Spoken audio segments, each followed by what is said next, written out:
आपने भी जब नई गाड़ी खरीदी होगी, उस गाड़ी के साथ आपको सर्विस बुक मिला होगा, जिस सर्विस बुक में कुछ शर्तें होंगी।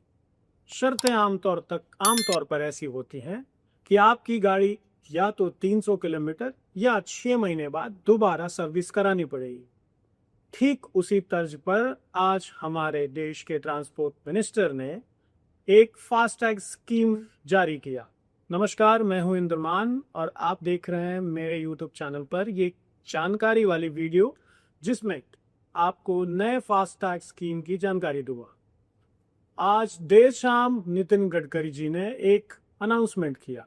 उस अनाउंसमेंट में उन्होंने ये जिक्र किया अपने ट्विटर अकाउंट से कि आपको अब लंबी लाइनों और भारी भरकम फास्टैग के खर्चे से छुटकारा मिल जाएगा। 3,000 रुपए के भुगतान पर 1 साल तक आप देश में कहीं भी आ और जा सकते हैं। लेकिन ये जितना आसान सुनने में होता है उतना है नहीं। इस पे आमतौर पे लोगों के बीच कंफ्यूजन। आज हम उसी कंफ्यूजन पे बात करें। दरअसल ट्रांसपोर्ट मिनिस्टर नितिन गडकरी जी ने इस स्कीम के तहत निश्चित तौर पर लंबी लाइनों से छुटकारा देने की बात तो कही, पर लोगों के बीच में जो कंफ्यूजन है वो है या 1 साल तक 3,000 भुगतान या फिर 200 ट्रिप। आखिरकार ये 200 ट्रिप है क्या? मान लेते हैं कि मैं यहाँ से दिल्ली से बिहार जाता हूँ और बिहार से वापस दिल्ली आता हूँ, तो क्या ये दिल्ली से बिहार जाना एक ट्रिप और बिहार से दिल्ली आना 2 ट्रिप गिनती में आएगी? ऐसा बिल्कुल नहीं है। चलिए मैं आपको समझा देता हूँ।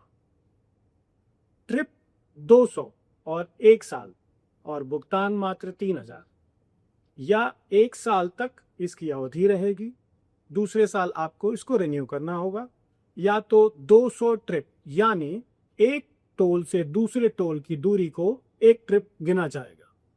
मान लेते हैं कि यहाँ से बिहार तक 10 टोल आते हैं, तो आपकी 10 ट्रिप गिनती में आ जाए। आमतौर पे जो ट्रांसपोर्ट मिनिस्टर ने इसका खर्चा बताया है वो ये है कि औसतन एक टोल पर आपके खर्च होंगे 15 रुपए। जाहिर सी बात है, इस गुणागणित के हिसाब से हमारे जेब पर थोड़ा भार तो कम होगा। अब आते हैं कि ये आप रिचार्ज करेंगे कहाँ से। अभी इसका लिंक जारी नहीं किया गया है क्योंकि 15 अगस्त 2025 से ये स्कीम चालू होगी। गौर करने की बात यह है कि ये सिर्फ देश के नेशनल हाईवे पर ही लागू होगा और सिर्फ नॉन कमर्शियल गाड़ियों पर, यानी आपके निजी वाहनों पर। किसी भी तरीके के कमर्शियल वाहन पे 3,000 रुपये और साल भर की लंबी लाइनों से छुटकारा नहीं। आगे और भी डिटेल्स आएंगी, जैसे ही डिटेल्स आएंगी हम आपके साथ साझा करेंगे। अभी देखना ये होगा कि इसमें और कितनी शर्तें लागू होंगी। जैसे ही कुछ नए अपडेट्स आते हैं हम आपके साथ साझा जरूर करेंगे। जय हिंद।